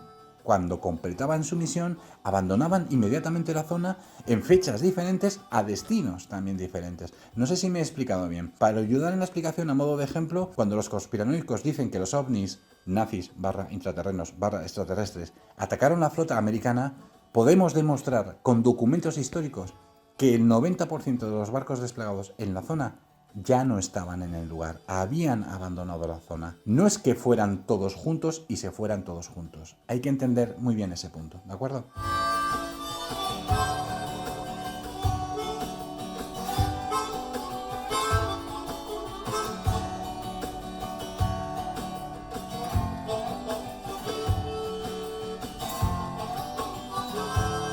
Otro punto muy importante a tener en cuenta es que no existe ningún manifiesto de a bordo, ni un solo documento oficial, ni una fotografía o vídeo donde se vea un solo avión de combate embarcado, ya sea caza o bombardero. En ninguno de los 13 buques, pero en especial obviamente a bordo del portaaviones USS Philippine Sea. Ni uno solo. Hemos leído en publicaciones de toda índole que aseguran que esta en realidad era una operación ofensiva para aniquilar a los nazis, escondidos en la base de Nueva Suabia, en el Polo Sur. Que esta flota estaba compuesta por alrededor de 40 buques, hemos leído, es la cifra, más o menos que todos se han copiado unos a otros. 40 buques de guerra fuertemente artillados y con una fuerza aérea compuesta de entre 100 y 150 aviones de combate. No enseñan ni un solo documento, ni una sola fotografía. Nosotros tenemos evidencias de los detalles de la operación como para pasar aquí toda la tarde hablando de ellas. ¿Cómo toda la tarde? Pasarnos toda la semana hablando solamente de los detalles técnicos de la operación. Claramente estamos ante una operación llevada a cabo por militares cuyo objetivo era meramente científico, además de proyectar el dominio americano en la Antártida y construir una base permanente allí. Al final de este bloque detallaremos la finalidad real y pública de esta expedición, pero quiero que nos concentremos en la discrepancia que existe entre los datos ciertos de una flota que no lleva ni un puto avión de combate y las películas que nos cuentan los magufos. Como ejemplo, estáis viendo al USS Caritude, al que le han quitado, literalmente desmontado, las piezas de artillería de 5 pulgadas para colocar en su lugar pistas o plataformas de helicópteros como los estáis viendo en pantalla. Helicópteros que se estaban empezando a utilizar y que estaban empezando a entrar en servicio. Fueron 13 barcos, y no existe la más mínima duda de que fueron 13. Cualquiera que tenga un poco de interés en los despliegues navales en guerra sabe perfectamente que con 13 barcos no conquistas ni la bañera de tu puta casa. Car je ne comprends pas. Toi tu t'en vas loin devant. Tu peux m'attendre. Y si no llevaban aviones de combate, ¿qué llevaba el portaaviones USS Philippine Sea? Bueno, este portaaviones cargaba con lo que daría nombre a la operación High Jump.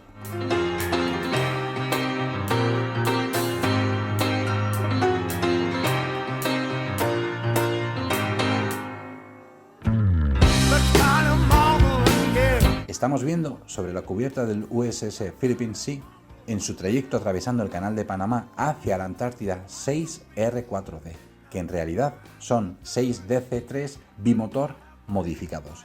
Son algo más grandes que un DC-3 de transporte de pasajeros con fuselaje reforzado y con depósitos de combustible extra a los costados del avión. Estos aviones fueron subidos al portaaviones ayudados por grúas y pueden despegar con un peso máximo de 15 toneladas de carga. La operación High Jump, la de verdad, consistía en que un grupo de militares desembarcara en la placa de hielo de Ross, allí construir una pista de hielo para que aterrizaran estos R-4D con la carga en su interior con la que construir la base Little America 4. Los mandos militares, asesorados por Richard Byrd, convinieron que era la manera más efectiva y segura de transportar en condiciones polares alrededor de 100 y poco toneladas de material desde los buques hasta precisamente la base en el continente, en la base Little America 4.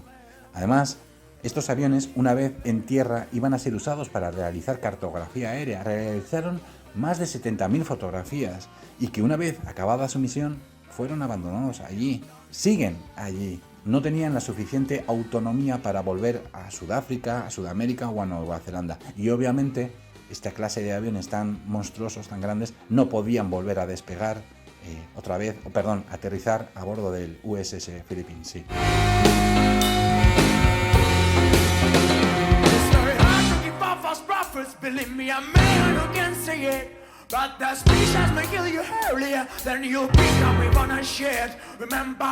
La pregunta obviamente es que si conseguían despegar y no podían aterrizar, ¿cómo despegaba un avión de estas dimensiones sobre una cubierta de aproximadamente 300 pies, como era la del Philippine Sea, del portaaviones?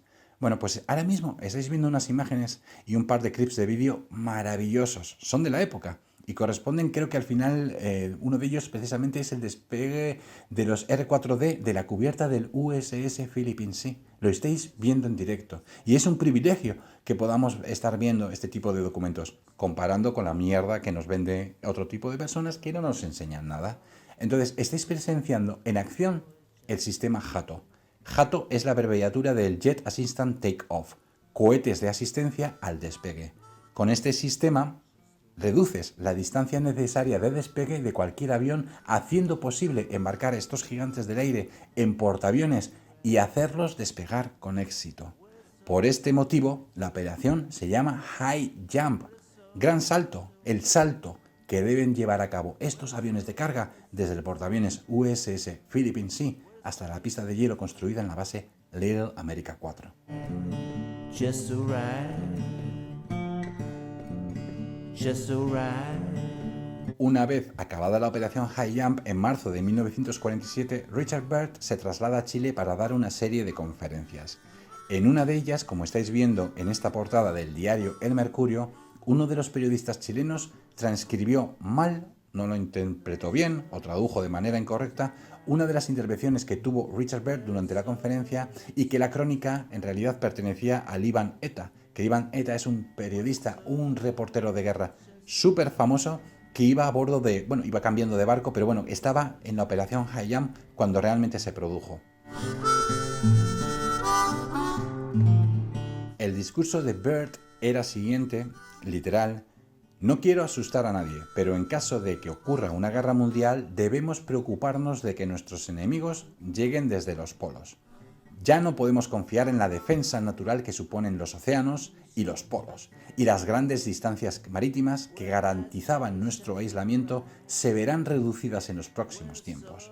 Una de las lecciones que hemos aprendido después de culminar con éxito nuestra misión es darnos cuenta que el mundo se está encogiendo gracias a los avances tecnológicos, que reducen las distancias entre los países. La nota del periodista chileno malinterpreta la charla publicando: no quiero asustar a nadie, pero es una amarga realidad que en caso de una nueva guerra, Estados Unidos será atacado por objetos volantes desde los polos.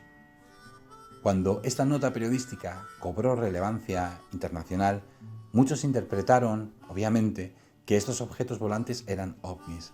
Claramente Richard Byrd es consciente la preeminencia que está tomando el avión como medio de transporte, que reduce el tiempo en recorrer grandes distancias. Estos aviones, y Byrd lo sabe de primera mano, han demostrado su efectividad para atravesar regiones del planeta que antes resultaban inimaginables, como son los dos polos. La Unión Soviética se estaba postulando como el gran enemigo para los Estados Unidos en los tiempos venideros, y es evidente que la distancia más corta entre Estados Unidos y la Unión Soviética era precisamente sobrevolando el Polo Norte. Por eso el enemigo, con mucha seguridad, vendrá desde ese lugar. Y no la supuesta referencia que esos objetos son realmente ovnis extraterrestres, nazis, intraterrenos, que salen de una base nazi, oculta, en el Polo Sur o en la Tierra Hueca y que por ahí vienen a atacarnos. Es completamente una malinterpretación y sacar de contexto algo que Richard Byrd explica bastante claro.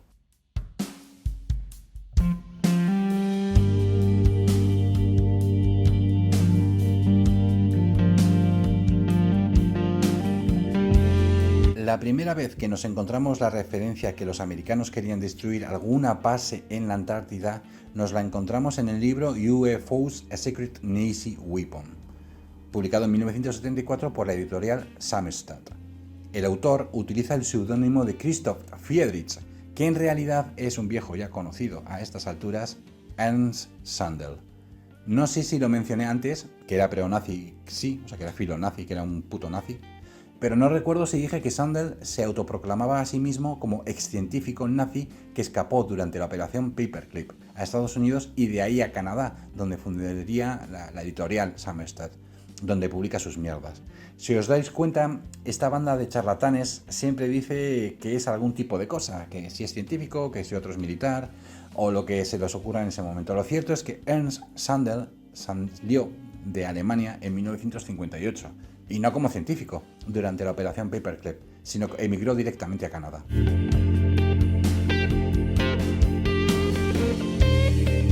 Hacer referencia a este libro, UFOs, A Secret Nazi Weapon, es importante porque en 1982 Miss Russell, a la que estáis viendo ahora mismo durante su programa de radio sobre conspiraciones, complots internacionales y todo ese tipo de payasadas, lee en directo la página número 92 del libro de Ernst Sandel. Un libro que había pasado completamente desapercibido, encuentra su altavoz en una cadena de radio media con lo que todo esto supone, ya sabéis. En ese programa, que no tiene límite y va a lo loco, llegan incluso a relacionar la reciente guerra entre el Reino Unido y Argentina después de la invasión de estos últimos en las Islas Malvinas. Se llega a comentar que Argentina, siempre desde el imaginario fantasioso conspiranoico, tenía vínculos con los descendientes nazis de la base de la Antártida y que, por algún motivo, las Islas Malvinas debían ser atacadas y ocupadas. Y esto se puede decir, obviamente, en directo, porque no había ningún argentino a 500 kilómetros a la redonda que le rompiera las piernas a esta señora.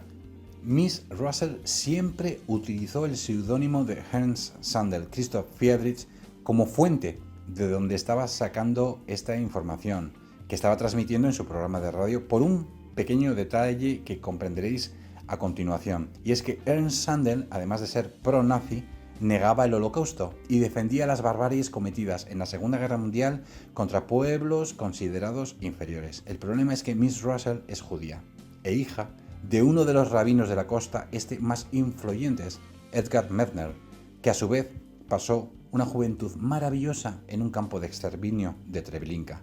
La vida da muchas vueltas, como podéis ver. Una hija judía, de judío prisionero, en un campo de concentración nazi, difundiendo propaganda de un pro-nazi como Ernst Sandel en un programa de radio. Maravilloso.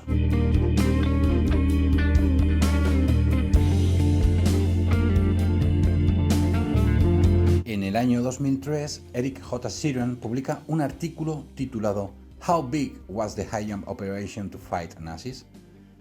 Lo relevante de este artículo son dos ideas. Uno, que es el primero en poner un número a la supuesta flota ofensiva que se dirigía al Polo Sur para aniquilar a los nazis. Sheeran es el primero que habla de 40 buques, sin nombrar a uno siquiera.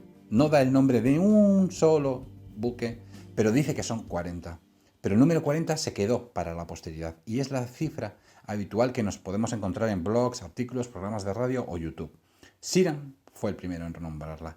2.2 importante, aportación importante que hace Sheeran, y es que atribuye el origen de estos objetos volantes no a intraterrenos, no a nazis, sino a naves extraterrestres cuya base pudiera estar en la Antártida. Bravo, Sheeran.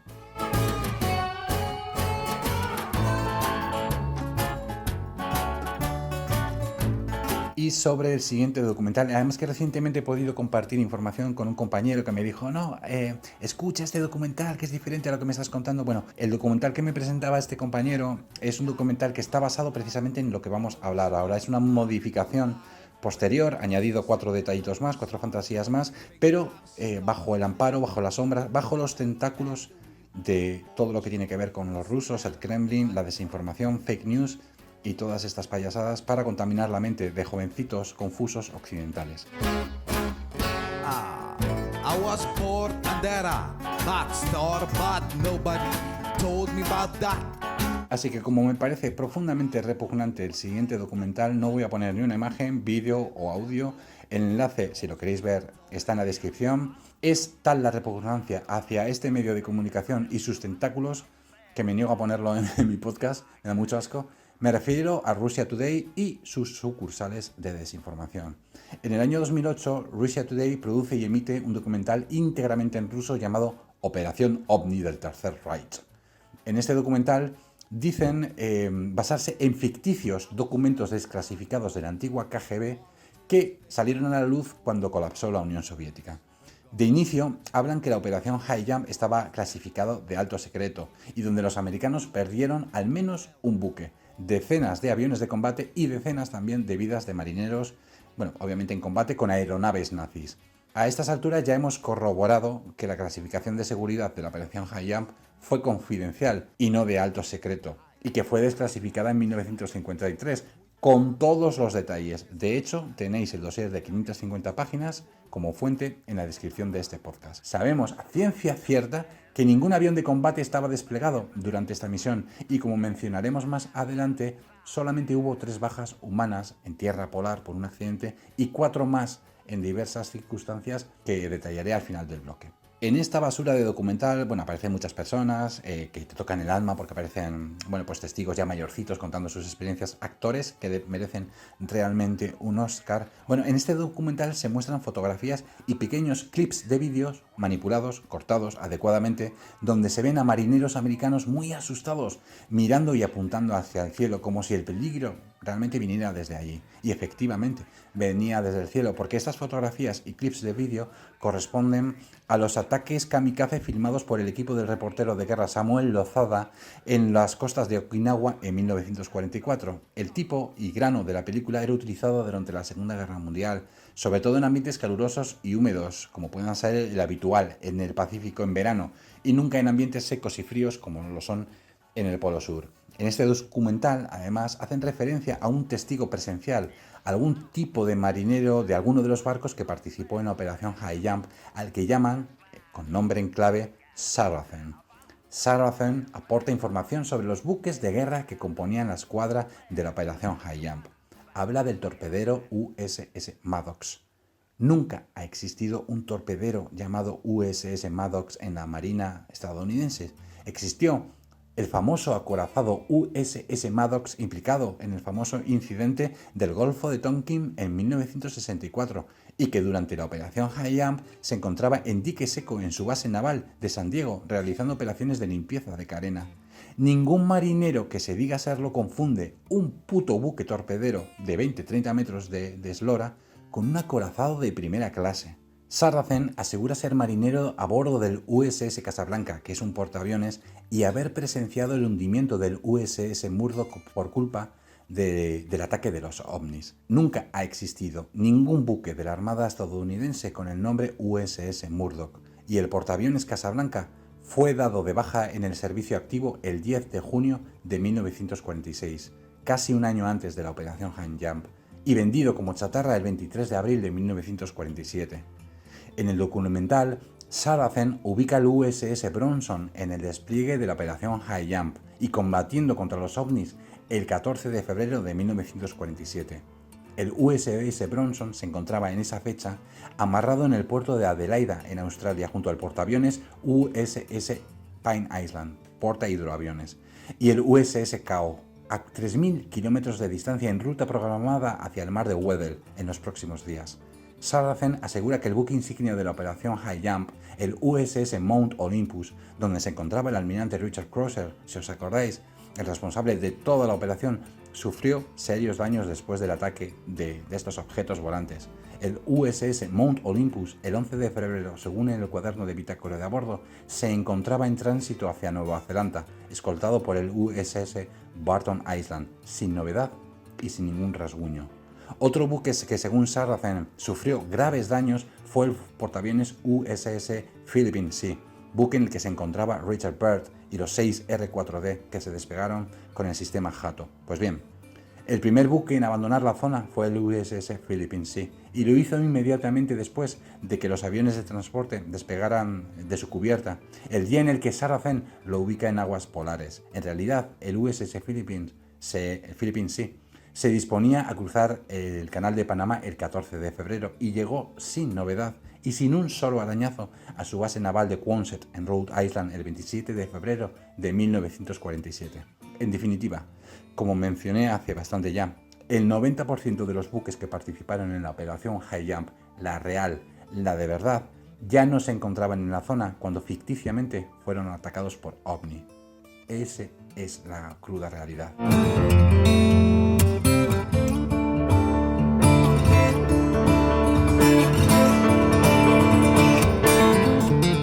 Bueno, pues esta basura de documental, cargado de errores, de falsedades, de información falsa, de fake news, pues para el que quiera, lo tiene en la descripción en las fuentes, en la descripción del vídeo. Obviamente este tipo de vídeos, sobre todo pues que intentan propagar informaciones fake news, va dirigido para un grupo muy específico de la sociedad occidental, que todos estamos rodeados o todos tenemos amigos de ese tipo.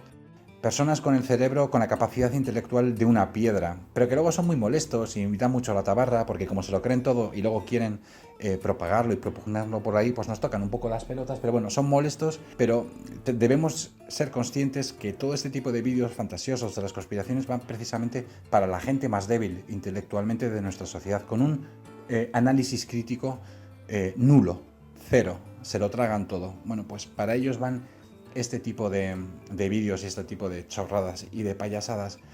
Lo que sí que de esta operación High Jump yo rescataría muchas cosas, pero algo que me sorprendió, porque de verdad que no lo sabía, era el tema de, yo obviamente pensaba que todos los buques de esta flota de 13 barcos llegaron a la vez y se fueron a la vez, y obviamente no es así, porque sorprende el trasiego de buques.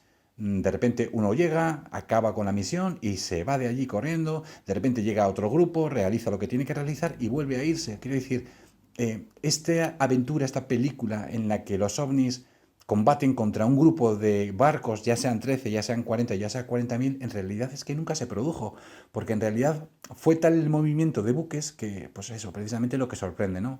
Que es imposible que estos ovnis combatieran con 13 barcos a la vez, porque nunca coincidieron los 13 barcos a la vez en la misma zona y en la misma ubicación y en el mismo momento y todo eso.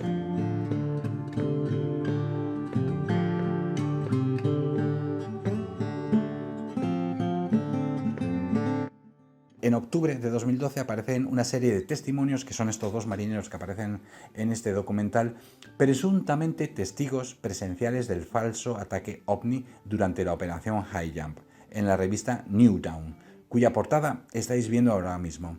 El nombre del artículo era Our Real World, escrito por Frank Joseph. Estos dos testigos inventados ad hoc describen cómo, con un poco más de detalle, el tipo de armamento de la flota de la operación High Jump. Aseguran que el portaaviones USS Philippine Sea transportaba más de 100 aviones de combate y 6 hidroaviones del tipo PBM Mariner, y que la suma de las bombas cargados en estos aviones alcanzaban las 4.000 libras. Uno de los testigos describe a los portahidroaviones USS Pine Island y USS Currituck pertenecientes a la clase Barnegat, cuando se trataban en realidad de los nuevos buques de la clase Cura. Este testigo dice ser operador de radio a bordo del USS Bronson y que el 17 de enero de 1947 se encontraba junto a otros compañeros en la cabina de observación de babor cuando divisaron unas luces muy brillantes durante unos minutos a unos 45 grados sobre el nivel del mar, moviéndose muy deprisa. Estas luces estaban fuera del alcance de los radares, que estaban limitados a 250 millas. Estas luces fueron atacadas por parte de los americanos y los objetos volantes tomaron represalias. Llama la atención, sobre todo, para los que nos gusta un poco el tema del mar y la construcción naval, llama mucho la atención el uso de la palabra cabina, cabin, para describir una ubicación del buque. Esta palabra dejó de utilizarse a principios del siglo XX, sustituida completamente por la palabra puente, bridge, que era la correcta para un marinero de 1947. Quizás los rusos aún no han actualizado su diccionario a la hora de inventarse una historia. Entonces, obviamente, pues ya le hago yo ese favor y ya no se llama cabin. Hace 100 años que no se llama cabin. Tenéis que utilizar para la próxima película de terror, utilizad la palabra bridge.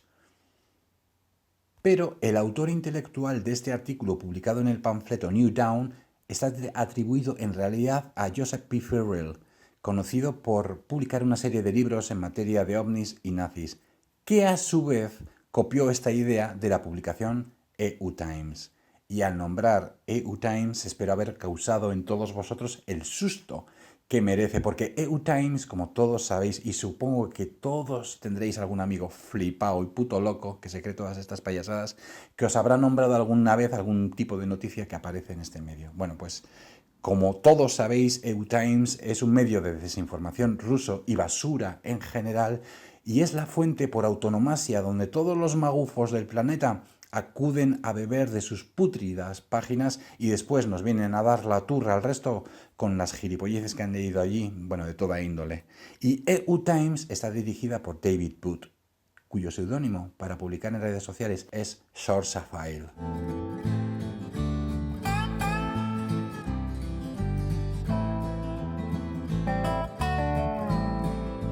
Sourceafile también es el responsable de distribuir fake news por redes sociales aprovechando la ola, por ejemplo, de Wikileaks y propagando falsedades como la publicada en su perfil de Twitter el 13 de diciembre del año 2012, donde asegura que existe un cable de Wikileaks a punto de desvelarse donde salen a la luz documentos secretos que confirman la guerra contra los ovnis en la operación High Jump. La fuente de esta filtración confirmada es atribuida desde el Kremlin a EU Times, Sourceafile. Unos tweets después, y haciendo referencia a esta filtración de Wikileaks, cuya fuente es el Kremlin, una flotilla de ovnis en 2004 se acercó de manera amenazante a las costas de Guadalajara, en México, a 1000 millas al sur de la frontera de Estados Unidos, y se retiró dimensionalmente. No me digáis que no os da risa la expresión dimensionalmente, porque yo me la voy a tatuar en el pechito.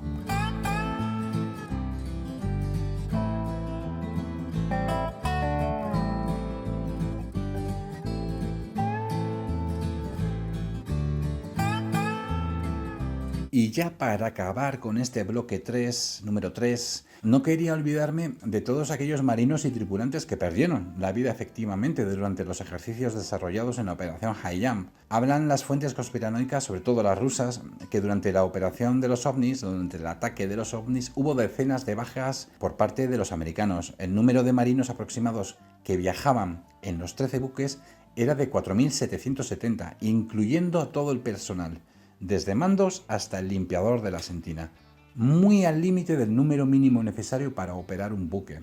Salvo 3 tripulantes, cuyo logotipo conmemorativo estáis viendo ahora mismo, ese logotipo es una especie de conmemoración, ya que estos 3 hombres que perdieron la vida en la isla de Wright, mucho más adelante en el tiempo, sus sobrinos, en el año 2009, intentaron organizar una operación para rescatar los cuerpos. Estos 3 marinos siguen todavía en la isla de Wright, enterrados bajo, creo que hablaban de cifras de alrededor de 250 pies de hielo y nieve durante estos últimos 70 años que ha ido cayendo encima, ¿no?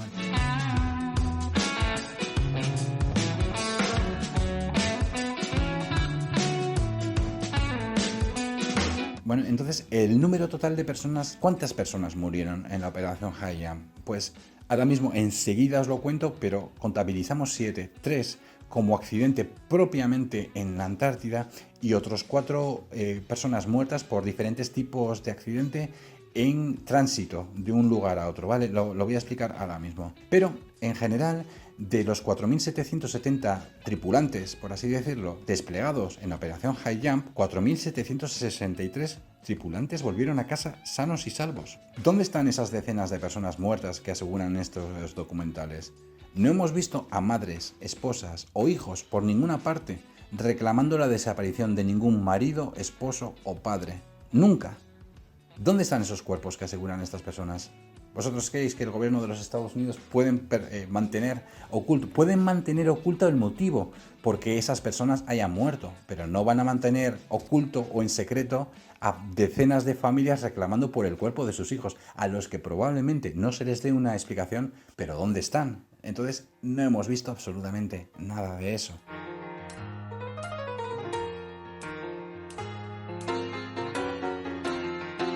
Las muertes que se produjeron en la Antártida fueron durante operaciones de cartografía aérea en el que un PBM Mariner, que es un hidroavión, sufrió una avería en vuelo, teniendo que realizar un aterrizaje de emergencia y con el consiguiente estrellamiento. Y en este accidente, pues además de los fallecidos, hubo varios heridos que fueron rescatados.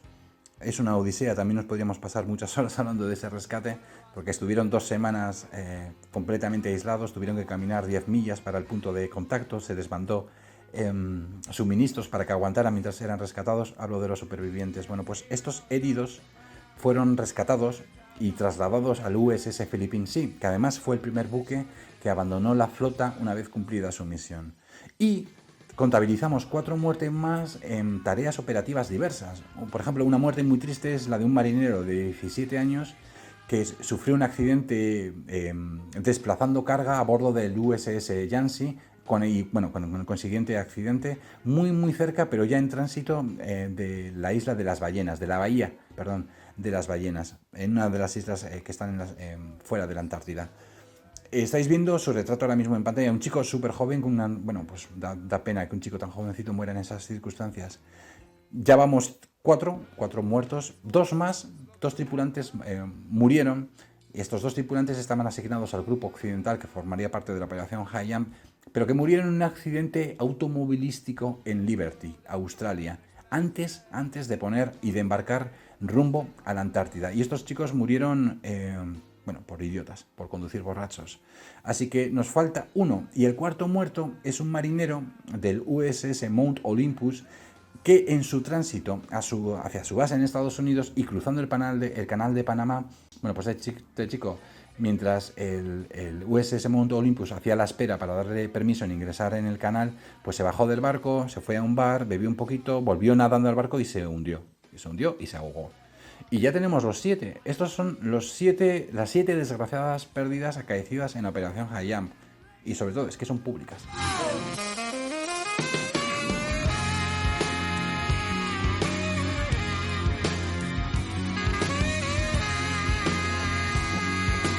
Bueno, y ya queda un pequeño espacio reservado para reflexiones finales y alguna idea interesante que no quería dejar fuera de este podcast, pero que pertenecen más a la anécdota histórica para entender precisamente el tipo de operación científica y completamente pública de la operación High Jump. Y creo que me ha quedado un podcast bastante corta gracias a ayer que pude compartir esto con unos amigos y cuya charla duró casi 3 horas, más de 3 horas. Entonces me dijeron, corta, porque hay muchas cosas que has querido tú meter para lucirte, para sacar pecho, y la verdad que córtala. Y creo que cortadas está mejor. Así que, como conceptos finales que quisiera que todos recordáramos, como una especie de resumen, sin tener que memorizar toda la turra que he dado en este podcast, son una serie de puntos finales, ¿de acuerdo? De resumen. 1. La operación High Jump comenzó siendo una operación militar, pero inmediatamente fue reconvertida para convertirse en una operación militar / expedición científica. 2. La operación High Jump tuvo clasificación de seguridad confidencial, el rango más bajo en cuestiones de seguridad. Jamás fue secreta ni ocultada al público. De hecho, todo lo contrario. Fue seleccionado uno de los héroes más famosos de los Estados Unidos precisamente para llamar la atención del público. En los colegios se realizaban trabajos escolares y educativos antes de que empezara incluso la operación High Jump, hablando de la Antártida y de lo que iba a acontecer y cómo iba a estar organizada este tipo de operación. Los niños en los colegios ya hablaban de eso, fíjate lo secreta que era. Los coleccionistas de sellos tuvieron la oportunidad de enviar cartas y postales al buque Mount Olympus, donde se acumularon hasta 6 sacas completas de cartas con más de 650.000 de estas cartas y postales que serían selladas de manera conmemorativa cuando llegaran a la Antártida con un matasellos especial y conmemorativo y devuelto a sus destinatarios en su retorno a América. Este sello se convirtió en una especie de icono que hoy en día los coleccionistas de sello pagan auténticas barbaridades de dinero. O sea, lo que quiero que entendamos es que ¿cómo va a ser secreta una operación donde tú promueves en medios de comunicación y animas a las personas a que manden cartas y sellitos y cosas así para que sean sellados en la Antártida con el logotipo y con el matasellos de la operación que lo estáis viendo en pantalla y ser devueltos? Muy secreto, súper secreta la operación. A bordo, como mencioné durante el podcast, iban 11 periodistas, entre los que se incluyen al famoso reportero de guerra Lee Van Atta, el reportero especializado en ciencia del New York Times Walter Sullivan, un periodista del Montreal Daily Star y 9 periodistas más de otros medios. Estos periodistas enviaron 2.000 cables desde la Antártida con las crónicas periodísticas a sus corresponsalías y la suma de palabras enviadas supera las 500.000 palabras. Durante la operación High Jump, estos periodistas informaban en directo a los medios de comunicación de Estados Unidos que se mantenían informados. ¿Cómo va a ser secreta una operación así? 3. Estados Unidos quería reclamar algún tipo de soberanía sobre el Polo Sur construyendo la base Little America 4. No matar nazis que no pusieron un pie sobre la Antártida jamás. 5. Querían probar si era posible mantener operativa una base de ese tipo en condiciones polares extremas. 6. Querían ampliar conocimientos científicos como la geología, meteorología, magnetismo, geografía, hidrografía, salinidad del agua, presencia bacteriana, etc. 7.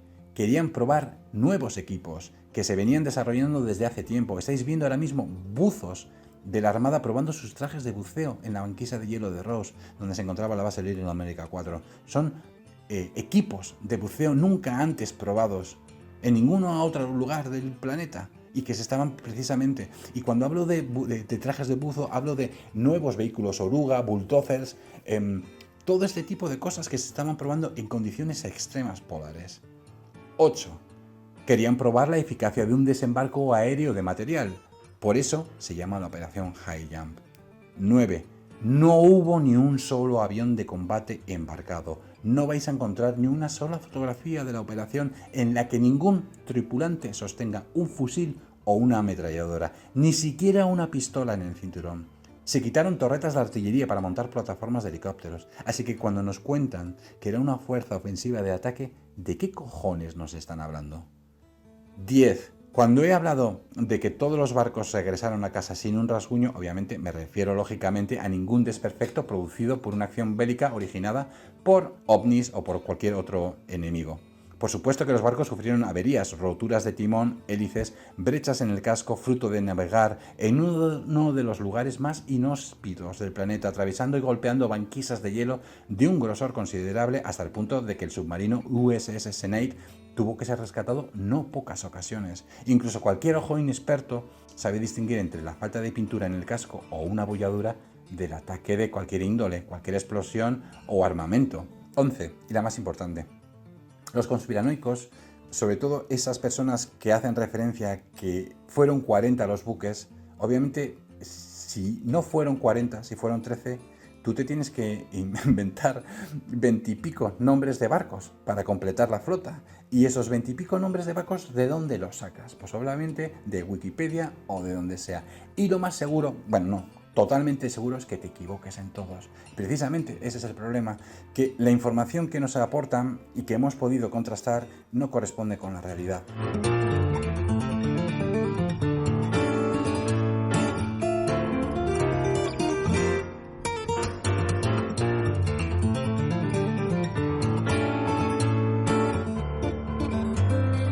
Corolario.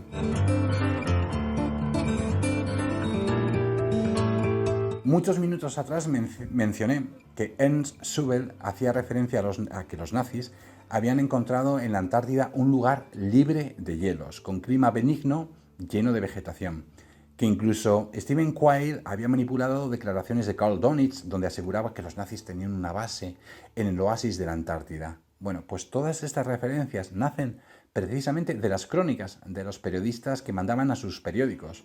Un reportero acompañó en un vuelo de mapeo fotográfico en las inmediaciones de la base Little America 4 y sobrevolaron una región que les llamó la atención. En ese terreno podían distinguir piedras y el hielo y la nieve no cubrían todo el terreno, llegando incluso a ver lagos de agua azul cristalina, obviamente agua azul derretida. En la crónica que enviaron a los periódicos describían que ese lugar como un oasis comparado con el resto de los paisajes que habían visto en la Antártida. No es que fuera un oasis cálido donde bajar y poner una tumbona y ponernos bronceador. Quiero decir, acostumbrados a ver un manto blanco por todas partes, estos periodistas descubrieron un lugar, varios lugares de hecho, donde se podía ver la roca, no estaba cubierta por nieve y obviamente esos lagos eran derretidos por los glaciares. Y es un fenómeno muy habitual y ampliamente conocido por las circunstancias meteorológicas de la zona, de la región.